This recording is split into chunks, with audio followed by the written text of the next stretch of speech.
Hey guys, LevelCap here, and welcome to another episode of This Week in Gaming. DICE has reverted all time to kill changes to Battlefield 5 and halted plans to add more core playlists with the launch of time to kill values. This was done in response to massive community outcry regarding the changes. Work is being done to address the game's time to death issues, which are one of the root issues players have with the overall death experience. Because of the feedback DICE got regarding the time to kill changes, they've identified weapon imbalances and more insight into how time to kill changes affect the game.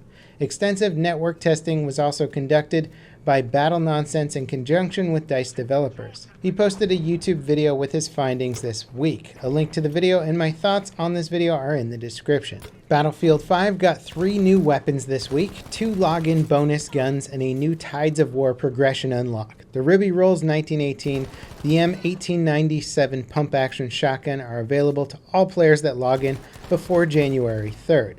The Subs Ladder 1906 is unlocked by completing this week's Tides of War challenges. I've done reviews on all 3 weapons, so be sure to check those videos out for my thoughts on them. A 4th weapon for the medic class is rumored to be in the works for the holiday season. So far, the Assault, Support, and Recon classes have all gotten new weapons. Battlefield currency is launching on January 18th. This is the paid in-game currency used to purchase cosmetic items. Some of the same items can be unlocked with company coin, but considering how problematic actually earning company coin is right now, that's not too encouraging. Finally, Battlefield 5 is currently 50% off on all platforms for the holidays. PUBG's new map, VIKENDI, is now live for all players. It's been available on the game's test server for a couple of weeks. It launches alongside Update 24 and the VIKENDI Survivor Pass. Parachuting has been reworked entirely for this update, giving players much more control over the descent. A bunch of UI improvements have also been made. The new map is definitely an improvement over the existing ones, at least considering visuals. It's nice to see the PUBG team finally establishing a proper look and feel for the game. On mobile, PUBG has been downloaded over 200 million times outside of China. It currently has over 30 million daily users. These numbers might actually mean PUBG has eclipsed Fortnite, which only has 200 million registered users worldwide across all platforms. Black Ops 4's Operation Absolute Zero update is now available on PC and Xbox One. It adds a new operator called Zero for all players. Players with the game's Season Pass also get access to 2 new multiplayer maps and a zombies level. Custom matches have also been added to Blackout. Players can host private matches with up to 12 players on the Battle Royale map.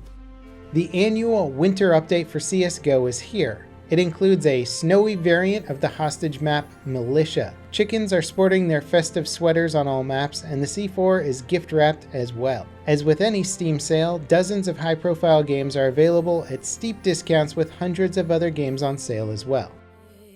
Hitman 2 is also offering some holiday cheer. Players that own the game's Season Pass can play on a holiday-themed version of the map set in Paris. Completing specific challenges on the map will unlock a Santa suit players can use on other levels. The Long Dark's REDUX update is now live. It's a total rework of the survival game's first 2 story mode chapters. The 3rd chapter was initially scheduled for release this month, but the developers decided to forego new content to polish areas of the existing content they weren't happy with. All cinematics have been redone in first-person perspective. All the dialogue has been rewritten and re-recorded. New supporting details to the story and side missions have been added to flesh out the overall story mode. Missions are now more open in how you complete them. The update includes a ton of other changes and is free to all players. Escape from Tarkov's developer Battlestate Games is apparently on the warpath with YouTuber Eroctic. He recently made a video alleging the game's launcher had a massive security flaw that exposed private user data to the public. In response, Battlestate issued a DMCA claim on the video, which got it taken down pending the decision by YouTube to uphold or reject the claim. Then they filed similar claims for 46 other videos on Eroctic's channel that contain footage of the game. Battlestate's justification for the claims is to stop the spread of misinformation, but they admit only 2 of the 46 videos contained bad info. YouTube does have policies to protect creators against fraudulent DMCA claims, but they're hard to apply in situations of fair use, which is how most gameplay content gets around copyright protections. Whatever the reason, claiming that many videos on a single channel so quickly is unprecedented. Things have also gone south for the Battle Royale game Islands of NYNE. Development ceased this week with the game going free to play.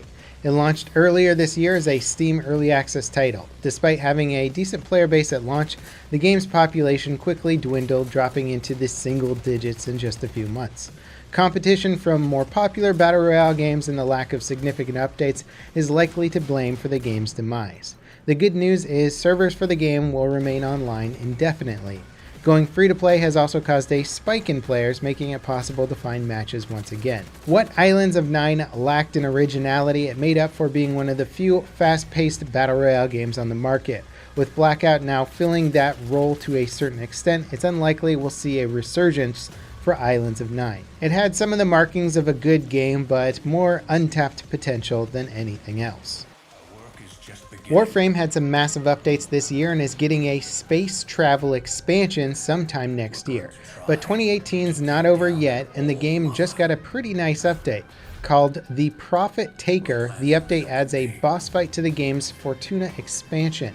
Players will fight a giant spider featured in the early missions for the expansion. A new Warframe called Baruch is also added. Respawn Entertainment are looking for a senior technical animator to work on Titanfall.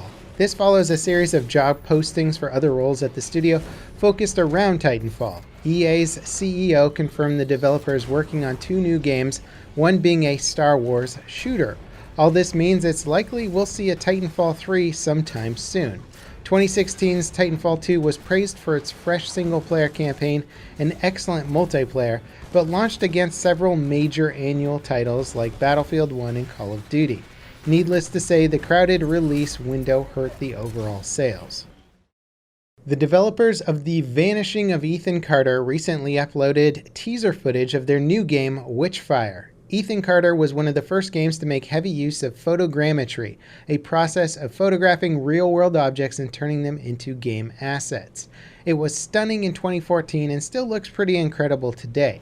WITCHFIRE looks like no exception. Details are scarce, but it will be a more open-ended game and not so much linear story-based. Players will discover the game's story through gameplay, which seems to consist of exploring the world and shooting monsters. They're targeting a 2020 release window. A supposed leak of Red Dead Redemption 2 running on PC made the rounds this week. It was uploaded on YouTube and offers a brief look at the game's options menu, including PC-specific graphics settings. There's plenty of evidence that Rockstar are bringing the game to PC eventually, but the leaked footage is likely fake. It can be easy to fake the look and feel of PC game menus, and the settings shown are missing some notable features like ambient occlusion and anisotropic filtering, which we know Red Dead Redemption 2 uses. A new trailer for upcoming third-person shooter Control has been released. It gives more info about the game's story and setting. The game is apparently set in a skyscraper that has been overrun with phenomena from another dimension. Many rooms are affected by the phenomena in different ways, facilitating the game's physics-based gameplay. Players familiar with the original Half-Life may be recognizing some similarities here. QUAKE Champions got probably its biggest update since launch this week. The game's loot box economy has been entirely removed. The system was a bit of an ugly spot for players that felt it cheapened the gameplay, rewarding players that paid for loot boxes and pushed players that didn't want to pay into a very grindy game mode. All players had their level reset by the update. You now earn shards as you play that unlock characters and cosmetic items. Star Citizen's single-player campaign, Squadron 42, is now scheduled to enter beta in 2020. The original plan was to launch it in 2016 as part of Star Citizen. Eventually, though, it was split into its own game, and development was expected to make it a more fully fleshed-out experience. In our final story this week, it seems like G2A are up to more shady things. Big surprise. They've recently started charging users a $1 monthly fee after 180 days of inactivity. G2A released an official statement when news of the fee began circulating, calling it a normal practice. It's true that some online retailers charge small fees as part of their services. eBay and Amazon, for example, both take a percentage of used item sales, but it's pretty much unheard of to charge inactive accounts essentially for existing. Customers are sent an email 3 days before the fee is charged, telling them to log into their account to avoid being charged.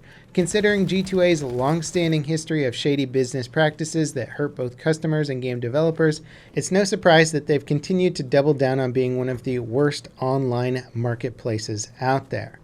Anyway, that wraps it up for today's episode of This Week in Gaming. As always, I hope you enjoyed, and I'll see you next time. This is Level Cap, signing off.